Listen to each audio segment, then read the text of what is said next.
É crime golpe à luz do dia contra jornalista, contra cidadão brasileiro. É crime não atender o devido processo legal, a ampla defesa, o contraditório. É crime o inquérito instaurado há 5 anos, completamente perpétuo, sem justificativa, sem motivação, sem início pela Procuradoria-Geral da República, sem qualquer tipo de fiscalização. É crime você fechar meios de comunicação como Terça Livre. É crime você quebrar um decreto de graça constitucional outorgado pelo presidente da República, o Daniel Silveira.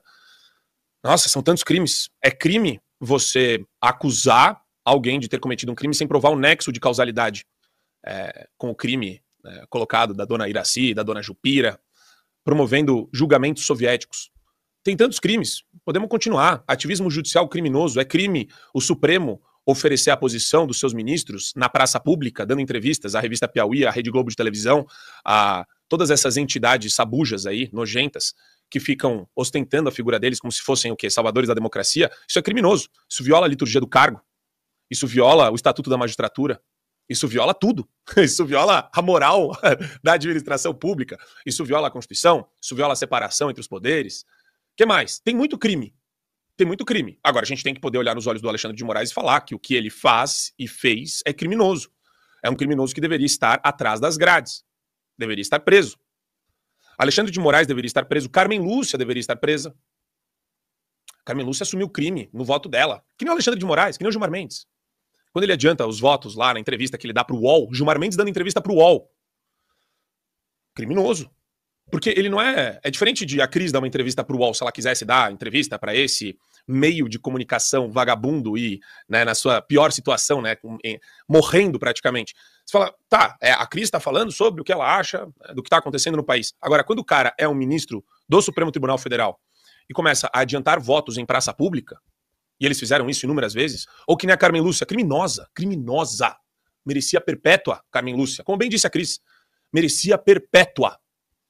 Censura somos contra, mas excepcionalmente eu voto com o relator.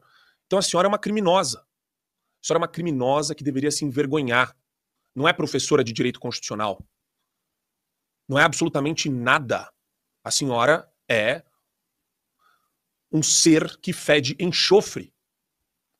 Ah, Marco, você fala isso, a Polícia Federal cola na sua casa no dia seguinte.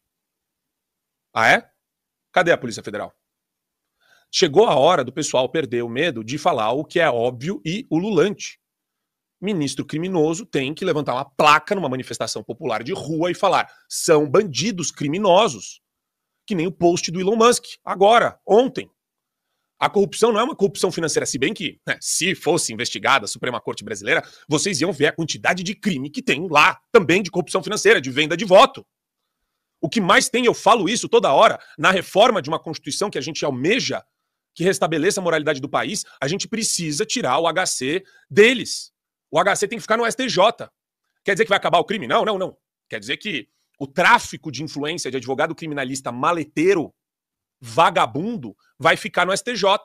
Mas o que a gente não pode é ter o guardião da Constituição sendo financiado pelo narcotráfico, sendo financiado por lavador de dinheiro, sendo financiado por bicheiro, sendo financiado pelo que tem de pior da nossa sociedade. Porque é assim que eles fazem.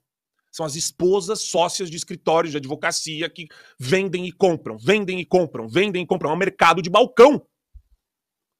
Então, é um Supremo Tribunal Federal criminoso. E muita gente na advocacia não fala porque tem recurso lá. Interpôs recurso extraordinário e está esperando o julgamento. Está rezando para ser deferido o recurso dele. E aí você vê o nível de cooptação de uma sociedade. Ah, Marco, mas a OAB falou nesta última semana.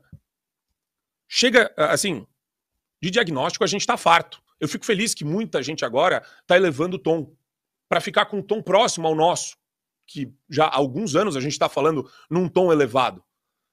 Mas agora está na hora da gente pensar que país a gente quer para o futuro. Como essas pessoas criminosas serão responsabilizadas. E como as vítimas da perseguição terrorista desse Supremo Tribunal Federal serão indenizadas. Como a gente vai tratar essas famílias? Como a gente vai libertar? Essas pessoas estão presas.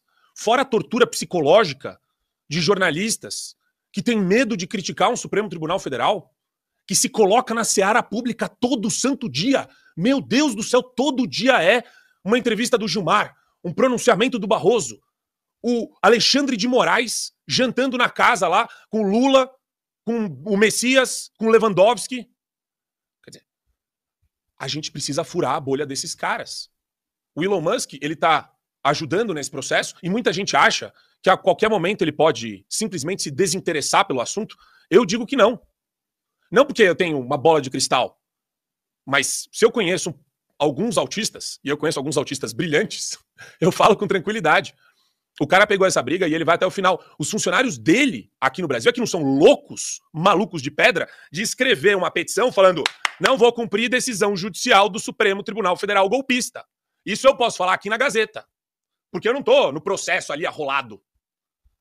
Mas você não vai chegar na frente do ditador e falar: não, não, não, não, não. Isso daqui é tudo uma maquiagem, é um teatro dantesco de 10ª categoria que vocês inventam só pra meter gente na cadeia, ameaçando as pessoas de tortura na cadeia. Então, é óbvio que os funcionários dele vão falar que vão cumprir as decisões judiciais do país de acordo com a lei e a Constituição. Mas a batalha, ela tá só começando. E a responsabilidade de reformar um Supremo Tribunal Federal que virou um reino de terror, de terroristas, de tarados, de censores, de malucos, é nossa. E essa reforma tem que ser muito bem feita. E a gente vai ter que negociar com esse centrão nojento. Por isso que mais importante do que nunca é essa mobilização do dia 21 de abril. A gente precisa mostrar para o que viemos. A gente precisa mostrar o nosso nível de engajamento, de coesão, de articulação. E esse recado é para a classe política também. Que a oposição se organize ao máximo para ter uma proposta de reforma da Constituição para mudar esse sistema de justiça bizarro, manicomial que a gente tem no nosso país.